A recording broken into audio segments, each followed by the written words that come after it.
Hello and welcome back to my YouTube channel Nalanda Academy. आज के इस वीडियो में हम क्लास 12th का इंग्लिश युवक भारती का chapter number 1.4 big data big insight study करने वाले हैं।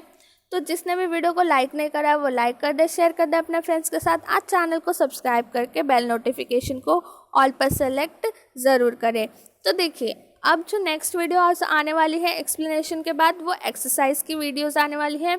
तो मेक श्योर आपने सब्सक्राइब करा है, ठीक है। तो आज के इस वीडियो में हम बिग डेटा बिग इनसाइट्स को स्टडी करने वाले हैं।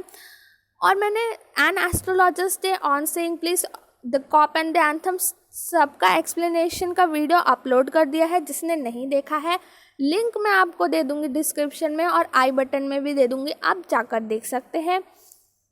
तो आज हम बिग डेटा बिग इनसाइट्स को स्टडी करेंगे। बिग डेटा बिग इनसाइट्स आपको देखने में बहुत ज़्यादा लेंथी चैप्टर लग सकता है, लेकिन ऐसा बिल्कुल नहीं है। ये जो चैप्टर है ये बहुत ज़्यादा इंटरेस्टिंग है। इंटरेस्टिंग क्यों है? इंटरेस्टिंग इसलिए है क्योंकि ये हमारी डे टू डे लाइफ से कनेक्टेड है। जो आप करते हैं सोशल मीडिया अकाउंट्स पे, वो पहले आपको इंट्रोडक्शन में बताया जाएगा, ठीक है। तो ये हमारी डे टू डे लाइफ से कनेक्टेड है, इसलिए बहुत ज़्यादा इजी है। एक बार आपने ये वीडियो देख लिया तो आपको समझ में आ जाएगा मैं क्यों बोल रही हूँ। ये चैप्टर बहुत ज़्यादा इजी है, बोरिंग दिखने में है लेकिन ऐसा कुछ भी नहीं है, ठीक है। हम इंटरेस्टिंग वे में इसे स्टडी करेंगे। What is big data? What is big data? अब बिग डेटा क्या है, ठीक है। तो यहाँ पे आपको इंट्रोडक्शन के पार्ट में पहले बिग डेटा क्या है ये बताया है। There is a revolution in the lifestyle of the people which has been affected by the big data, ठीक है। अब ये जो हमारी लाइफ के अंदर रिवोल्यूशन आया है, रिवोल्यूशन मतलब एक चेंज आया है, ट्रांसफॉर्मेशन हुआ है, वो क्यों हुआ है? सिर्फ और सिर्फ इस बिग डेटा की वजह से हुआ है। Our food habits, our healthcare, our traveling, our scientific pursuits, you name it, and everything has changed 360 degree. अब ये जो हमारी फूड हैबिट्स हो गई, हमारा हेल्थ केयर हो गया, ठीक है, ये सारी की सारी चीज़ें बदली हैं 360 डिग्री। अब इसमें चेंज क्यों हुआ है? क्योंकि बिग डेटा की वजह से, ठीक है। अवर फूड हैबिट का एग्जाम्पल लेते हैं। पहले लोगों को क्या खाना पसंद होता था? पराठे। लेकिन अब लोग क्या खाते हैं? फ्रैंकी। पहले लोग खाते थे पोहा, अब लोग खाते हैं चाइनीज़ भेल। तो ये एग्जाम्पल है कि कैसे रिवोल्यूशन आ रहा है, कैसे चेंज आ रहा है हमारे फूड हैबिट्स में, ठीक है। लोगों के फूड हैबिट्स में चेंज आ रहा है। ऐसे ही दूसरे एग्जाम्पल्स आपको बताए हैं, ठीक है। नेक्स्ट यहाँ पर बताया है कि friends, do you know what happens when we like a post on Facebook और share a post on WhatsApp और इंस्टाग्राम? तो सबके सोशल मीडिया अकाउंट्स होते हैं, ठीक है, सबके सोशल मीडिया हैंडल्स होते हैं। तो वहाँ पे आप जो भी पोस्ट करते हैं, ठीक है, आप जो भी पोस्ट करते हैं अपने सोशल मीडिया हैंडल पे एज अ स्टोरी या फिर आप एक नॉर्मल पोस्ट करते हैं, तो वो सारा चीज़ें जो होती हैं, आपकी एक्टिविटीज़ जो होती हैं डेली, वो सारी चीज़ें रिकॉर्ड की जाती हैं, मॉनिटर्ड की जाती हैं। फॉर एग्ज़ाम्पल, आपने कौन सा पेज लाइक किया है? फॉर एग्जांपल एजुकेशनल जो पेज होते हैं वो आपने लाइक करे हैं इंस्टाग्राम पे, या फिर आपने फेसबुक पे लाइक किए हैं, ठीक है। या आप अपने व्हाट्सएप पे क्या शेयर करते हो? एजुकेशनल मैसेज शेयर करते हो, या फिर जैसे आपने मेरी वीडियो की लिंक शेयर करी, ठीक है। तो ये एक एजुकेशनल, आपने जो वीडियो था उसकी लिंक शेयर करी। फॉर एग्ज़ाम्पल, अगर आपने किसी हॉलीवुड स्टार या फिर बॉलीवुड स्टार का पेज लाइक किया है, ठीक है, आप उनकी ज़्यादा से ज़्यादा पोस्ट को शेयर करते हो, लाइक करते हो। तो ये सारी एक्टिविटीज़ जो होती हैं, ये सारी एक्टिविटीज़ मॉनिटर्ड की जाती हैं और रिकॉर्ड की जाती हैं, ठीक है। तो whatever activity we do online, ठीक है, यहाँ पर ऑनलाइन की ही बात हो रही है क्योंकि यहाँ पे सारे सोशल मीडिया अकाउंट्स जो हैं वो ऑनलाइन चल रहे हैं। आपने कौन से ब्रांड, मतलब आप कौन सा ब्रांड लाइक करते हो वो भी रिकॉर्ड किया जाता है। आपको कौन सा ब्रांड अच्छा लगता है, ठीक है, क्लोथिंग में या फिर आपका शूज़ का, तो वो भी आपको जो है मॉनिटर किया जाता है और रिकॉर्डेड, ये आर है और मॉनिटर्ड, ठीक है। Billions and trillions of records of millions of people, यहाँ पर बहुत सारे लोगों के रिकॉर्ड्स होते हैं बिग डेटा के अंदर। जब हम बात कर रहे हैं बिग डेटा, ठीक है, for example web sales, customer contact centers, social media, and mobile data. The data available to the industries and companies is enormously increasing. अब ये जो डेटा है ये जाता कहाँ है? ये बहुत सारी इंडस्ट्रीज़ के पास में जाता है, कंपनीज़ के पास में जाता है। ये लोग इसको परचेज़ करते हैं क्योंकि इनको इससे एनालिसिस करना पड़ता है कि लोग क्या कर रहे हैं, लोगों का इंटरेस्ट किस में है ज़्यादा से ज़्यादा। तो इससे इनको बहुत ही ज़्यादा क्या मिलता है, हेल्प मिलता है इनको अपने जो कंपनीज़ हैं उनके सेल्स को इंक्रीज़ करने के लिए। The data available to the industries and companies is enormously increasing in volume, variation, velocity. Volume में बढ़ रहा है, वेरिएशन अलग अलग है क्योंकि सब लोगों के जो सोशल मीडिया हैंडल्स होते हैं उसमें एज आपने डाली होती है। फेसबुक में भी आप अपनी डेट ऑफ बर्थ डाल देते हो, इंस्टाग्राम में भी आप अपने अबाउट सेक्शन में लिखते हो। तो इससे क्या होता है, इससे पता चलता है कि आपकी एज क्या है, आपके एज के लोग कितना ज़्यादा किस चीज़ के तरफ अट्रैक्ट होते हैं या आप किस चीज़ को लाइक करते हैं। तो ये अलग अलग एज के वेरिएशन में भी पता चलता है, ठीक है। Such a big data is easy to obtain but so massive that it challenges the current computing technologies, and hence big data analytics is used to give insights that were previously incomprehensible. अब ये जो big data है ये analytics करता है और ये जो बिग डेटा होता है ये इंसाइट्स देता है, मतलब अंदर की जो इन्फॉर्मेशन होती है, इंसाइट्स मतलब उसके जो इन डेप्थ होती है उसको स्टडी करके एनालिटिक्स देखता है, जो कि पहले पॉसिबल नहीं होता था जस्ट बिकॉज ये बिग डेटा मतलब ये जो हम जो कर रहे हैं एक्टिविटीज़, इसका जो बिग डेटा होता है इससे पता चलता है, ठीक है। लेकिन पहले ऐसा पॉसिबल नहीं था क्योंकि लोग ऑनलाइन सोशल मीडिया पे इतना ज़्यादा एक्टिव नहीं थे, लेकिन बिग डेटा से ये सब पॉसिबल हो रहा है। Big data to uncover information such as hidden pattern, unknown correlation, market trends and customer preferences. अब यहाँ पे बिग डेटा क्या क्या अनकवर करता है ये इम्पॉर्टेंट है। ये अनकवर करता है कस्टमर के प्रेफरेंसेस को। कस्टमर के प्रेफरेंसेस क्या क्या हो सकते हैं? फॉर एग्जांपल जब आप फेसबुक जब देखते हैं तो हमारे पास बहुत सारी एड्स आती हैं, ठीक है। कभी कभी आपने देखा होगा कोलगेट्स की ऐड आएंगी, कभी आपके इसमें क्लोथिंग्स की ऐड आएंगी, कभी शूज़ की ऐड आएगी, तो ठीक है। लेकिन सारी ये जो एड्स आती हैं ना, तो आपने देखा होगा कि आप ज़्यादा से ज़्यादा कौन सी ऐड को लाइक करते हो। कभी कभी सेलफोन्स की ऐड आती है, तो आप कौन सी एडवर्टाइजमेंट को लाइक करते हो, इससे पता चलता है कस्टमर का प्रेफरेंस, ठीक है। आपने किसको प्रेफरेंस दिया, आपने एक पोस्ट लाइक करी मतलब आपके कस्टमर का प्रेफरेंस हो गया वो, ठीक है। तो ऐसे पता चलता है, अनकवर होती है ये इन्फॉर्मेशन। आपके हिडन पैटर्न पता चलते हैं, आपको क्या अच्छा लगता है। कभी कभी चॉकलेट आइसक्रीम का ऐड आ जाता है तो आप क्या करते हो, आप उसको लाइक कर देते हो, ठीक है। आप लाइक कर देते हो मतलब एक इंसान को पता चलता है, वो जो मॉनिटर कर रहा है, जो हमारा बिग डेटा ले रहा है, उसको पता चलता है कि ये पर्सन, ये जो है मतलब आपके जैसे बहुत सारे लोगों ने वो ऐड को लाइक किया होगा, तो पता चलेगा कि इतने परसेंट लोगों को चॉकलेट आइसक्रीम बहुत अच्छी लगती है। अब वो अलग ब्रांड की भी हो सकती है, ठीक है। तो मेक श्योर कि अगले टाइम जब आप ऐड को लाइक करें तो आप सोचें, अच्छा मेरा तो ये जो रेस्पॉन्स है ये कस्टमर का preference as a customer preference record हो रहा है, ठीक है।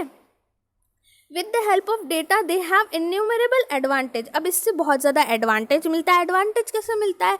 फॉर एग्जांपल एक कंपनी है, वो बहुत सारी चीज़ें बनाती है, ठीक है, लेकिन उन्हें पता चल रहा है कि लोगों को क्या ज़्यादा अच्छा लग रहा है, तो वो क्या करेंगे, वो ही पर्टिकुलर कमोडिटी जो है, प्रोडक्ट जो है वो बनाएंगे ज़्यादा, तो उससे क्या होगा, उनको एडवांटेज मिल जाएगा, ठीक है। वो क्या करेंगे, अगर फॉर एग्जांपल वो मैंगो, स्ट्रॉबेरी और चॉकलेट आइसक्रीम बनाते हैं, तो लोगों को ज़्यादा चॉकलेट आइसक्रीम अच्छी लग रही है, उन्हें ऐसा पता चला, किससे, बिग डेटा से पता चला, तो वो क्या करेंगे, ज़्यादा चॉकलेट आइसक्रीम बनाएंगे। उनको बिग डेटा से पता चल गया ना, तो ये उनका क्या था, एडवांटेज था। All the industries trying to reap the maximum benefit from the competition. इससे क्या होता है, उनका जो मैक्सिमम बेनिफिट मिलता है कंपटीशन से। अब यहाँ पे शुरू होता है uses of big data. Big data कहाँ कहाँ यूज़फुल होता है? तो बिग डेटा बहुत सारी जगह पर यूज़ होता है। बिग डेटा फर्स्ट जो यूज़ होता है लोकेशन ट्रैकिंग के अंदर यूज़ होता है। Big data has been useful in identifying and tracking the exact location of a place. सब लोग गूगल मैप यूज़ करते हैं और सब लोग ट्रैक करते हैं, ठीक है। तो ये किस वजह से पॉसिबल है? Only just because big data की वजह से ये सब पॉसिबल है। With the geographical position and radio frequency identification sensors, we get the real-time data about the traffic congestion on a particular route information. अब ये जो बिग डेटा मिल रहा है ये कहाँ से मिल रहा है? ये रेडियो फ्रीक्वेंसी से मिल रहा है, ठीक है, और जो सेंसर लगाते हैं उससे मिलता है, ठीक है। ये जो डेटा है ये कहाँ से मिलता है? सेंसर से मिलता है और रेडियो फ्रीक्वेंसी आइडेंटिफिकेशन से मिलता है, जिससे हमें पता चलता है कि ट्रैफिक कंजेशन है या नहीं। आप जब गूगल मैप से जहाँ पर जाते हैं तो आप क्या करते हैं? सेंसर ऑन करते हैं, आप अपना जो जीपीएस लोकेशन है वो ऑन करते हैं और ऑटोमेटिकली आपको पता चल जाता है कि मुझे कौन से वाले जो है वे से जाना है। आपको वो गूगल आंटी बताती हैं कि यहाँ पे जो है कंजेशन है, यहाँ पर ट्रैफिक है, तो आप कहाँ से जाओ? यहाँ से जाओ, ये वाले रास्ते से जाओ। तो ऐसे पता चलता है क्योंकि आपने अपना लोकेशन जो है वो ऑन करके रखा होता है। आपकी रेडियो फ्रीक्वेंसी वेव से पता चलता है आपकी लोकेशन के बारे में, ठीक है। If you have ordered something online, ये तो सबको पता है, ठीक है, सब लोग ऑनलाइन कुछ ना कुछ ऑर्डर करते ही हैं। तो वहाँ पे जब आप प्रोडक्ट ऑनलाइन ऑर्डर करते हैं तो आपको एक जो है एडवांटेज मिलता है कि आप अपने जो गुड्स हैं उनका लोकेशन ट्रैक कर सकते हैं। तो उसमें क्या होता है, आपको हेल्प होता है और जो कंपनीज़ हैं उनको भी हेल्प मिलता है और वो रिड्यूस कर सकते हैं रिस्क इन द ट्रांसपोर्टेशन और वो अपनी स्पीड को इम्प्रूव करते हैं, ठीक है। इससे क्या होता है, वो अपनी स्पीड को इम्प्रूव करते हैं। सब लोग ऑनलाइन ऑर्डर करते हैं तो सबको ट्रैक करना बहुत अच्छा लगता है, बहुत ही ज़्यादा अच्छा लगता है बहुत सारे लोगों को। तो कि मतलब मेरा 2 दिन में एक जो है मैंने आज ऑर्डर किया, मेरे को 2 दिन में मिलेगा, आज मेरा पैक हो गया, फिर ये आगे लाइन बढ़ती है, फिर यहाँ पर ग्रीन होता है, फिर पता चलता है कि हमारे पास आ रहा है। तो ये सब पॉसिबल होता है लोकेशन ट्रैकिंग से। तो ये लोकेशन ट्रैकिंग हो गया। Uses of big data location tracking में हमने समझा। अब हम करेंगे वेदर पैटर्न्स को अंडरस्टैंड करेंगे, ठीक है। वेदर पैटर्न्स को अंडरस्टैंड करने के लिए भी बिग डेटा बहुत ज़्यादा ज़रूरी होता है, ठीक है। बिग डेटा बहुत ज़्यादा ज़रूरी होता है। There are weather sensors and satellite set up all around the globe. Huge amount of data is continuously being received from them. अब ये सबको पता है कि बहुत सारे सैटेलाइट्स हैं, बहुत सारे जो हैं वेदर सेंसर्स हैं जो अराउंड द ग्लोब जो है वो वहाँ पर हैं और वो क्या करते हैं, वो हमको इन्फॉर्मेशन कंटिन्यूसली भेजते रहते हैं और हमारे जो सेंसर्स है वो उसको रिसीव करते हैं in the form of big data. तो इससे क्या होता है, हमें वेदर की जो है रिपोर्ट मिलती है और हमें पता चलता है वेदर फोरकास्टिंग के बारे में। वेदर फोरकास्टिंग मतलब आगे के टाइम में हमारा जो क्लाइमेटिक कंडीशन है वो कैसे होनी चाहिए। फॉर एग्जांपल हम सब महाराष्ट्र में रहते हैं तो हमें पता चलता है कि कब मानसून आने वाला है, ठीक है। सब बताते हैं, जो वेदर फोरकास्ट करते हैं वो बताते हैं कि मानसून 6 जुलाई ऐसे आएगा या फिर कब आएगा, ठीक है। वो ज़्यादा दिन देर में आएगा या फिर वो जल्दी आ सकता है। तो ये सारे प्रेडिक्शन कैसे होते हैं, ये सारे प्रेडिक्शन होते हैं with the help of big data. और बिग डेटा हमें सैटेलाइट्स और वेदर सेंसर्स जो है वो भेजते हैं। Weather patterns gives us the warning of pending natural calamities like flood, earthquake, tsunamis etcetera, ठीक है। फ्लड्स के बारे में भी हमें पता चलता है। फॉर एग्जांपल मुंबई में भी जब ज़्यादा रेनफॉल होती है तो जो है गवर्नमेंट एडवाइजरीज जारी करती है, ठीक है। वो बताती हैं कि अगले 24 आवर्स तक बहुत ज़्यादा हैवी रेनफॉल होने वाली है, ठीक है। तो इससे क्या होता है, हमें पहले से ही वार्न कर दिया जाता है। और अर्थक्वेक्स आने वाले होते हैं तो अर्थक्वेक्स का भी वो जो है वार्निंग्स देते हैं। नेक्स्ट है health care industry. Health care industry में भी बिग डेटा बहुत ही ज़्यादा इम्पॉर्टेंट है। Apps, health trackers smart watches keep on collecting the data.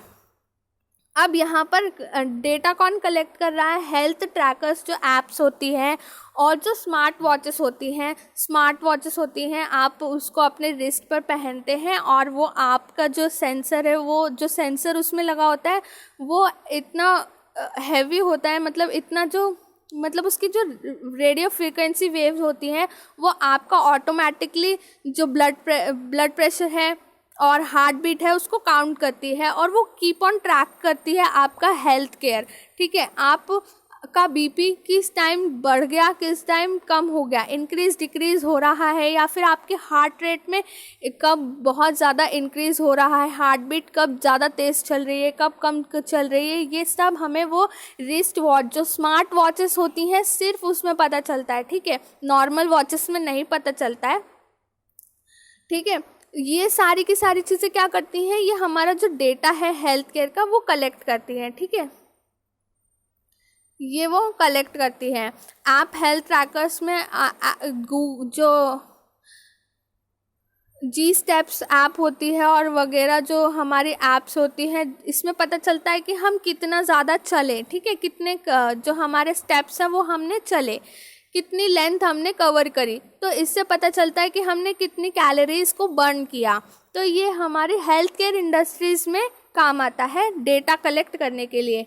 Mini biomedical monitor sleeping patterns, record of exercise, detect heart rate. इन सब चीज़ों से क्या होता है, ये एक मिनी बायोमेडिकल्स होते हैं, ये हमारे स्लीपिंग पैटर्न्स को भी मॉनिटर करते हैं और एक्सरसाइज जो हम करते हैं उसको भी रिकॉर्ड करके रखते हैं। Provides a personalised individual feedback. अभी जो हमारे जो ऐप्स होते हैं वो हमारे इंडिविजुअल के फ़ोन में होते हैं। ठीक है, तो ये क्या करते हैं, ये हमारे पर्सनलाइज्ड जो है फीडबैक्स वो प्रोवाइड करते हैं कि आपको आज, जैसे अगर मैंने आज वॉक किया 30 मिनट्स, नॉर्मली मैं वॉक करती हूँ 1 आवर। ठीक है, फॉर एग्जांपल, तो मेरी ऐप मुझे बोलेगी कि आज आपको ज़्यादा कैलोरीज जो है इनटेक नहीं करना है क्योंकि आज आपने 30 मिनट्स वॉक किया है। अगर आप 1 आवर वॉक करते हैं और आपने आज 30 मिनट्स वॉक किया है तो ऐप मुझे जो है रिमाइंड करेगी कि आज आपको ज़्यादा कैलोरीज नहीं खाना है। ठीक है, तो ऐसे वो पर्सनलाइज्ड फीडबैक देती है। Gadgets use to measure blood sugar. अब ब्लड शुगर जो है उसको भी मेजर करने के लिए हमारे जो है गैजेट्स अवेलेबल हो गए हैं, पहले ऐसा नहीं हुआ करता था। ठीक है, तो ये बिग डेटा की वजह से हुआ है। अननेसेसरी गेस वर्क रिड्यूस हो चुके हैं इसकी वजह से। पहले क्या होता था, लोग बोलते थे जैसे कोई थोड़ा सा लो फील कर रहा है, ठीक है, या फिर किसी को थोड़ा अच्छा नहीं लग रहा है, बस मतलब थोड़े से सिम्टम्स बता दिए किसी ने, तो लोग बोलते हैं अरे इसको तो लगता बीपी ज़्यादा हो गया है, इसका बीपी थोड़ा कम हो गया है। ठीक है, तो ये अननेसेसरी गेस वर्क होते थे जो अब रिड्यूस हो गए हैं just because of health gadgets जो आ रहे हैं, वो हम घर पर रख के जो है नॉर्मली यूज़ कर सकते हैं, अपना ब्लड शुगर चेक कर सकते हैं और रिस्ट वॉच पहन के हम अपने हार्ट बीट को भी रिकॉर्ड कर सकते हैं। ठीक है, तो ये सारा इम्प्रूवमेंट हो गया है जिसकी वजह से ये अननेसेसरी गेस वर्क जो है कम हो गया है, रिड्यूस हो गया है। ठीक है, your messages on WhatsApp, Facebook, I am down with flu can be easily tracked. ठीक है, आप देखो, आप कभी भी पोस्ट करते हो ना व्हाट्सएप के ऊपर कि I am down with flu, बहुत सारे लोग लिखते हैं आई एम सिक, तो इससे क्या होता है, इससे पता चलता है कि आपकी जो लोकेशन है, जो जोग्राफिकल एरिया में आप रहते हो, तो पता चलता है वहाँ पर फ्लू चल रहा है। फॉर एग्जांपल, यहाँ पे बहुत अच्छा एग्जांपल है आरोग्य सेतु ऐप का। ठीक है, आरोग्य सेतु ऐप के अंदर जब आप अपना जो है लोकेशन जीपीएस ऑन करते हैं, अपना ब्लूटूथ ऑन करते हैं, तो सेंसर आपको बताता है आप जो एरिया में आप रह रहे हैं वो एरिया प्रोटेक्टेड है या नहीं, तो वो आपको ग्रीन सिग्नल देता है। ठीक है, कि मतलब ठीक है सब चीज़, और रेड सिग्नल देता है जहाँ पर आप रेड जोन में हैं। तो ये जो आरोग्य सेतु ऐप है ये भी हेल्थ केयर इंडस्ट्री में ही आएगी, क्योंकि ये भी हमें बताती है कि हम जो एरिया में रहते हैं वहाँ पर सब ओके है या फिर नहीं, ठीक है, क्योंकि इसमें जीपीएस लगा होता है। आप अपने जब जीपीएस को ऑन करते हैं मोबाइल के अंदर, ये ऐप आप डाउनलोड करते हैं, उसके बाद में आपको जीपीएस ऑन करना होता है, तो इससे आपकी जोग्राफिकल कंडीशन पता चल जाती है, ठीक है। पहले तो जोग्राफिकल कंडीशन पता चल गई, तो पता चल गया कि आपके एरिया में कोई पर्सन अफेक्टेड है या फिर नहीं। तो ये है हेल्थ केयर इंडस्ट्री में यूजेस। अब हम बात करते हैं बैंकिंग, फाइनेंस और ट्रेडिंग में इसका क्या इम्पोर्टेंस है। Banking and finance sector is, अब ये जो सारे बैंकिंग फाइनेंस सेक्टर में जो बिग डेटा यूज़ होते हैं, ये हमें प्रेडिक्ट करते हैं कि हमारे साथ कोई साइबर क्राइम तो नहीं हो रहा, कार्ड फ्रॉड तो नहीं हो रहा, तो ये सारा डिटेक्ट हो सकता है ये जो बिग डेटा यूज़ करके, ठीक है। इससे हम बच सकते हैं साइबर क्राइम से और कार्ड फ्रॉड डिटेक्शन से। By analysing the past data of their customer and data on previous brute force attacks, banks can predict the future attempts. अब इनके जो पहले के जो फ्रॉड्स हुए या फिर कुछ भी हुआ जो उनके कस्टमर्स के साथ में, तो जो प्रीवियस डेटा अवेलेबल है उससे बैंक क्या कर सकती हैं, प्रेडिक्ट कर सकती हैं फ्यूचर के अटेम्प्ट्स को। तो इससे क्या होता है, हम बच सकते हैं साइबर क्राइम्स के साथ। Big data not only helps in predicting these cyber crimes, but it also helps in handling issues related to missed transactions and failure in net banking। अभी जो बिग डेटा होता है ये हमें प्रेडिक्ट करता है साइबर क्राइम्स के बारे में और बताता है कि आपका जो मिस्ड ट्रांजैक्शन हुआ है, जो भी हमारे मिस्ड ट्रांजैक्शन हो जाते हैं, ठीक है, हमारा नेट फास्ट चलता है। हम जब ऑनलाइन डिजिटल पेमेंट करते हैं तो कभी कभी आपने देखा होगा कि एरर आ जाता है या फिर आपका जो है मोबाइल वर्क करना बंद कर देता है, ऐसे कुछ भी हो सकता है। तो ये मिस्ड ट्रांजैक्शंस भी हो सकते हैं और साइबर अटैक भी हो सकता है, ठीक है। तो ये सारी चीज़ें बिग डेटा हेल्प करता है कि आपके साथ फ्यूचर में कुछ क्राइम तो नहीं होगा, क्योंकि आप जो हैंडल कर रहे हैं स्मार्टफोन, उसमें जो वायरस क्लीनर भी होता है वगैरह, बहुत सारी चीज़ें होती हैं। और अगर आप नेट बैंकिंग कर रहे हैं तो भी आपको मैसेज आता है कि आपका ट्रांजैक्शन हो गया है या ट्रांजैक्शन नहीं हुआ है, और वो हमें प्रेडिक्ट करके बताता है हमारे ट्रांजैक्शंस को भी। The Securities Exchange Commission is using big data to monitor financial markets for possible illegal traders and suspicious activities। ये मॉनिटर करते हैं फाइनेंशियल मार्केट को, और जो इलीगल, मतलब यहाँ पे जो इलीगल ट्रेडर्स होते हैं और सस्पिशियस एक्टिविटीज़ होती हैं, ये सारा जो कमीशन होता है ये इनको मॉनिटर करता है। Today, the majority of equity trading now takes place via data algorithm, and that increasingly take into account signals from social media networks and news website to make buy and sell decisions in split seconds। अभी जो data algorithms होते हैं, इससे क्या होता है, जो signals मिलते हैं सोशल मीडिया नेटवर्क से, न्यूज़ वेबसाइट से, buy and sells in split seconds. तो ये जो मेजॉरिटी ऑफ डिसीजंस होते हैं ये सिर्फ और सिर्फ डेटा एल्गोरिदम्स के ऊपर ही लिए जाते हैं, जो हमें बिग डेटा से मिलता है, सोशल मीडिया हैंडल से और वेबसाइट्स के ऊपर से, ठीक है। तो नेक्स्ट वीडियो में हम आगे के 4 जो यूजेस है वो कवर करने वाले हैं। So thank you for watching this video.